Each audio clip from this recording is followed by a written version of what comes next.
Falcons fans, I need you to hear this. What we are watching right now isn't just sloppy football, it's a disaster. This offense has hit rock bottom, and the blame isn't on Michael Penix Jr. The truth? Zach Robinson's play calling is absolutely killing this team. And today, I'm breaking down the cold, hard facts that prove it. Let's be real, the Falcons have gone 2 straight weeks without scoring a single offensive touchdown. 2 weeks. In the NFL, that is unacceptable. Forget advanced stats, forget excuses.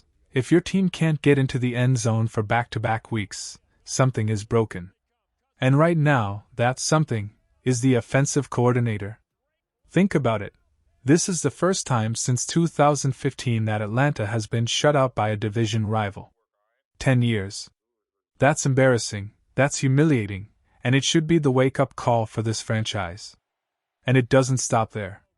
Through 3 games, not a single Falcons wide receiver or tight end has caught a touchdown. Not Drake London. Not Darnell Mooney. Not even Kyle Pitts. The only touchdown catch belongs to Bijan Robinson, your running back. That tells you everything about how wasted this offense is right now. And let's not twist this into a Michael Penix problem. The rookie has a cannon for an arm, but Robinson's playbook looks predictable, uninspired, and scared to go downfield.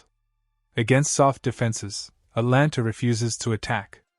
On third downs, they look lost. Plays come in late. Drives sputter. And the confidence of the fanbase? It's evaporating. We're watching real talent get wasted.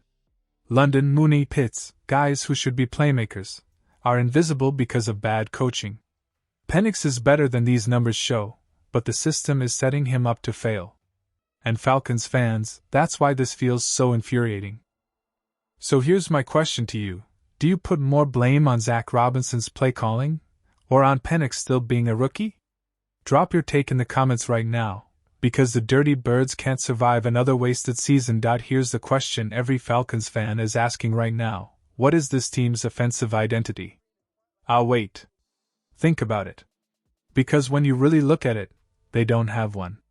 The only thing this coaching staff seems to know is, get the ball to Bijan Robinson. That's it. That's the entire plan. Hand it off to Bijan, hope for magic, and pray the scoreboard somehow changes. But here's the problem, it hasn't worked.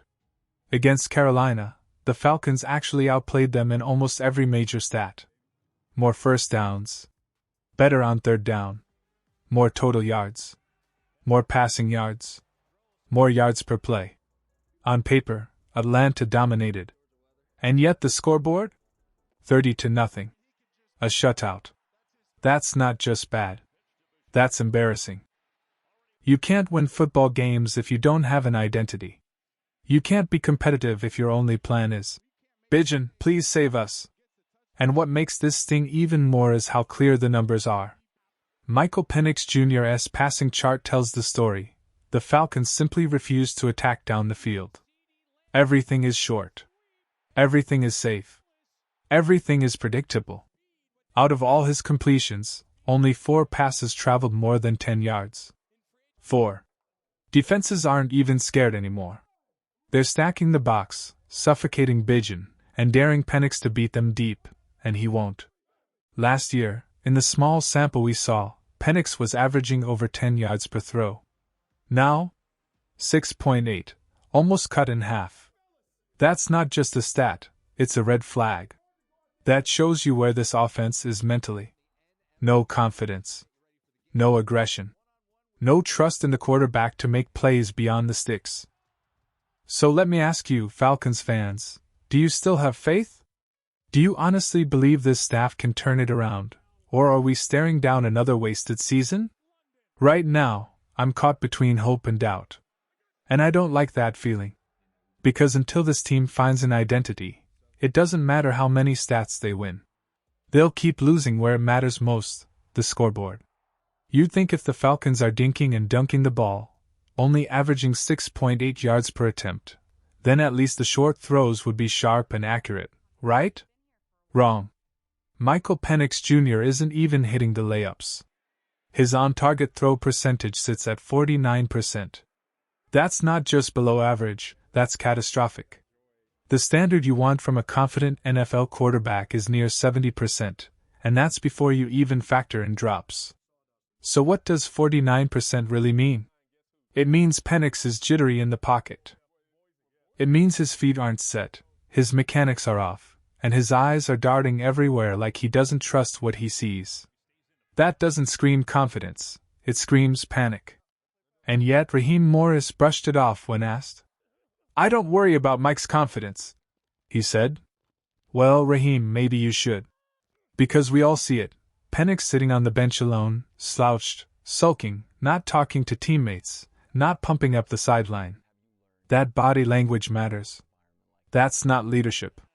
That's not a spark. That's a rookie looking lost.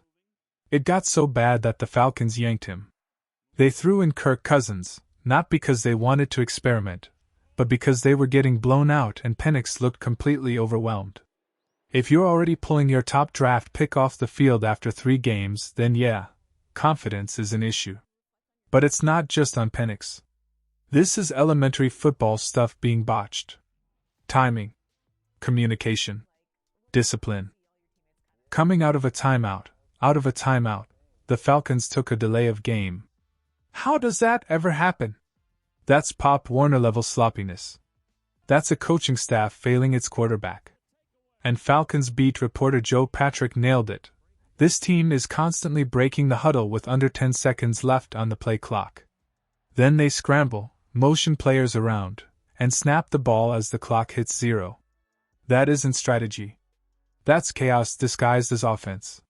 When your rookie quarterback is already drowning in pressure, the last thing he needs is his own sideline making the game harder. This is supposed to be the NFL. And yet the Falcons' offense looks more like a backyard pickup game. No rhythm, no communication, no control. Here's the truth, Falcons fans. A young quarterback like Michael Penix Jr. doesn't even have a fighting chance right now. He doesn't have time to scan the field. No time to adjust protections. No time to point out the middle linebacker or check into a safer play. The ball is snapped, the pocket collapses, and he's left stranded. That's not development, that's sabotage. And make no mistake, this isn't just about Penix. He's not the root problem. He's a product of a broken system. What we're watching is an offense with no real identity. No rhythm. No blueprint for success. The playbook looks like it was slapped together without a plan, and every Sunday it gets exposed. That's why the Falcons look lost. That's why they're wasting drives. That's why Penix is already showing signs of frustration. A young quarterback can only work with the tools you give him, and right now, Zach Robinson's scheme isn't just failing him, it's drowning him. So what's the answer?